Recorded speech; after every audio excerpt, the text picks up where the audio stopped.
श्री स्वामी समर्थ। मित्रांनो, आज आपण बघणार आहोत धनु राशीचे साप्ताहिक राशीफळ दिनांक 6 ते 13 जुलै 2025 या कालावधीतले। या आठवड्यात एकूणच जीवनाच्या विविध क्षेत्रांमध्ये मिश्रित पण आशाजनक फळ तुम्हाला मिळणार आहे। या कालखंडात गुरुचा प्रभाव तुमच्या राशीवर प्रबळ राहणार आहे। त्याचप्रमाणे शुक्र आणि मंगळ याचे एकत्र योग जीवनात आर्थिक, व्यावसायिक, शैक्षणिक आणि कौटुंबिक बाबतीत काही सकारात्मक परिणाम तुम्हाला या आठवड्यात मिळणार आहेत। आर्थिक दृष्टिकोनातून या आठवड्यात तुमच्यासाठी काही चांगल्या संधी निर्माण होऊ शकतात। विशेषतः जुने थकीत पैसे परत मिळण्याची सुद्धा या कालावधीत शक्यता आहे। गुंतवणूक करत असताना ज्यांनी आधीपासूनच गुंतवणूक केलेली आहे त्यांना या काळात चांगला नफा मिळण्याची शक्यता आहे। शेअर मार्केट, म्युच्युअल फंड किंवा सोने चांदी यामध्ये गुंतवणूक करत असताना तुमची निर्णय शक्ती आणि तुमचं निरीक्षक म्हणजे पारख ही मजबूत राहणार आहे। घरगुती खर्च संतुलित राहतील आणि कोणतेही अनावश्यक खर्च टाळावेत।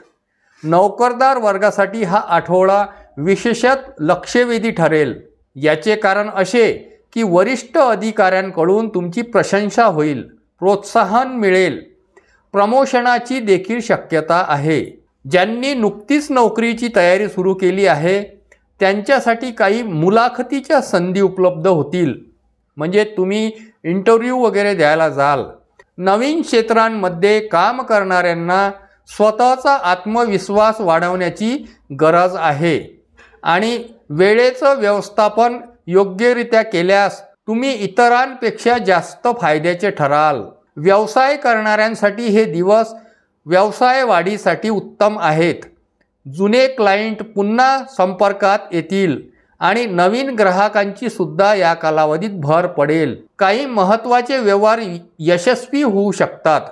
विशेषतः जे व्यापारी ऑनलाईन क्षेत्रात कार्य करत आहेत त्यांना चांगले उत्पन्न मिळण्याची या कालावधीत शक्यता आहे। व्यवसायात भागीदारीचा विचार करत असाल तर हा योग्य काळ तुम्हाला असू शकतो, पण भागीदारीच्या पार्श्वभूमीची योग्य तपासणी करणे सुद्धा इतकेच महत्त्वाचे आहे। माझ्या प्रिय धनुराशीच्या मित्रांनो, या आठवड्यात आर्थिक प्राप्तीचे योग विशेष भरभरून लाभदायक तुम्हाला ठरणार आहे।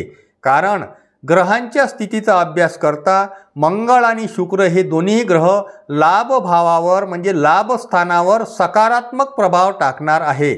असे असल्यामुळे अनपेक्षित धनप्राप्तीचे योग निर्माण होईल। काही व्यक्तींना एखाद्या जुन्या व्यवहारातून किंवा संपत्तीच्या वाट्यातून पैसे मिळण्याची देखील शक्यता या कालावधीत आहे।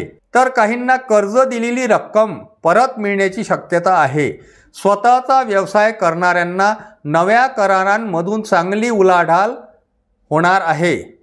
तर नोकरदार वर्गाला बोनस, इन्सेंटिव्ह किंवा ओव्हरटाईमचा फायदा मिळू शकतो। काहींना फ्रीलान्स प्रोजेक्ट किंवा साईड इन्कमचा स्रोत सुद्धा या काळात मिळू शकतो।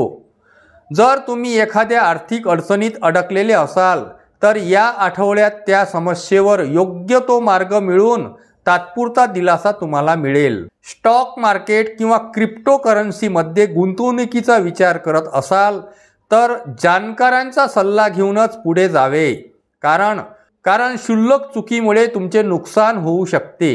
घरात असलेले मतभेद, विशेषतः आर्थिक दृष्ट्या असलेले मतभेद सर्व सदस्यांनी सोबत निर्णय घेऊन हे सोडवावे। कौटुंबिक वातावरणाच्या दृष्टीने या आठवड्यात काही मिश्र परिणाम तुम्हाला दिसतील। विशेषतः पती पत्नीमधील नाते अधिक सशक्त करण्यासाठी संवाद साधावा। विश्वास आणि एकमेकांना वेळ देणं आवश्यक ठरेल। काही जोडप्यांमध्ये जुन्या गोष्टींचा पुनरुच्चार होऊन वाद उद्भवू शकतो, म्हणून जुन्या गोष्टी उकरून काढू नये असा सल्ला देण्यात येतो। आणि विशेषतः जे जोडपे काही काळापासून तणावात आहे त्यांच्यासाठी हा काळ संवेदनशील राहील, म्हणजे थोड्या थोड्या गोष्टीची ठिणगी उडू शकते, म्हणून जुन्या गोष्टी काढू नये। म्हणून दोघांनीही समजूतदारपणा दाखवणं आवश्यक आहे। विशेषत इगो, संयम आणि तिसऱ्या व्यक्तींच्या हस्तक्षेपामुळे नात्यांमध्ये दुरावा येऊ शकतो. कुटुंबामध्ये इतर सदस्यांमधील मतभेद, विशेषत भावंड किंवा सासर मायलेकीकडील व्यक्तींशी ताणतणाव वाढू शकतो. मालमत्तेशी संबंधित वाद, जबाबदाऱ्या न पेलणं किंवा एखाद्या निर्णयाबाबत मतभेद त्यामुळे तणाव होऊ शकतो. अशावेळी संयम आणि संवाद हाच एक मार्ग आहे. जर तुम्ही या सर्व गोष्टीवर समतोल साधला तर वाद मिटवता येतो. वडीलधाऱ्या व्यक्तींचा सल्ला घेऊन योग्य निर्णय घेतल्यास भविष्यातील संबंध बिघडणार नाहीत. विशेषत स्त्रिया या काळात मानसिकदृष्ट्या थोड्या संवेदनशील राहू शकतात आणि म्हणून त्यांच्या भावना समजून घेणं गरजेचं आहे. जर तुम्हाला वाटत असेल की घरामध्ये प्रेम कमी होत आहेत तर छोट्या गोष्टींमधून प्रेम व्यक्त करण्याचा प्रयत्न करा. गोड बोलणं, वेळ देणं आणि एखादी वस्तू भेट देणं हे सुद्धा तितकंच गरजेचं आहे. एकत्र जेवण केल्यामुळे भावनिक बंध अधिक मजबूत होतात, ही गोष्ट लक्षात घ्यावी. आणि ज्यांच्या नात्यात आधीच दुरावा आहे आणि घटस्फोटाचा देखील निर्णय प्रक्रियेत आहेत त्यांच्यासाठी हा आठवडा फार विचारपूर्वक पावले टाकण्याचा आहे. जर मनात अजूनही एकत्र येण्याची इच्छा असेल तर संवादाचा मार्ग उघडावा आणि संवाद साधून पुन्हा एकत्र नांदावे. अन्यथा कळवटपणामुळे निर्णय घेतल्यास पुढे पश्चाताप होऊ शकतो. कोर्ट कचेऱ्या, कायदेशीर सल्ला आणि मुलांच्या हक्कांबाबत अत्यंत सुस्पष्टता आणि कायदेशीर मार्गदर्शन घेणे हे देखील तितकंच गरजेचं आहे. मुलांबाबत या आठवड्यात विशेष लक्ष द्यावे. त्यांचा अभ्यास, आहार, संगत आणि मानसिक स्थितीकडे लक्ष दिल्यास घरात समतोल राहील. वृद्ध व्यक्तींच्या आरोग्याकडे दुर्लक्ष करू नये. काही किरकोळ त्रास गंभीर रूप घेऊ शकतो.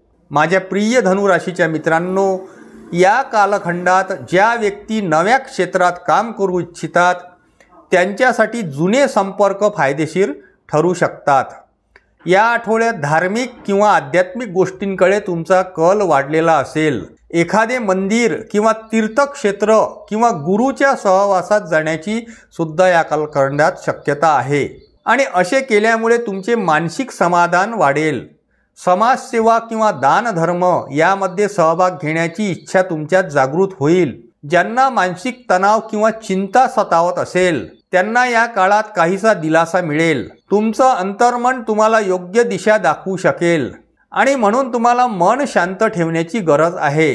कौटुंबिक जीवनातही काही आनंददायक गोष्टी घडतील. तुमच्या घरात एखाद्या व्यक्तीचं यश, पदोन्नती, विवाह किंवा बाल संतान यासारखी शुभवार्ता मिळण्याची सुद्धा शक्यता आहे. काही लोकांकडे घर सजावट, वास्तुशांती किंवा छोट्या समारंभाचं आयोजन होऊ शकतं. भावंडांशी मतभेद होते ते सुद्धा कमी होतील आणि परस्पर सहकार्याची भावना तुमच्यात निर्माण होईल. विद्यार्थ्यांसाठी हे दिवस उपयुक्त ठरतील. स्पर्धा परीक्षेची तयारी करणाऱ्यांना योग्य मार्गदर्शन मिळेल.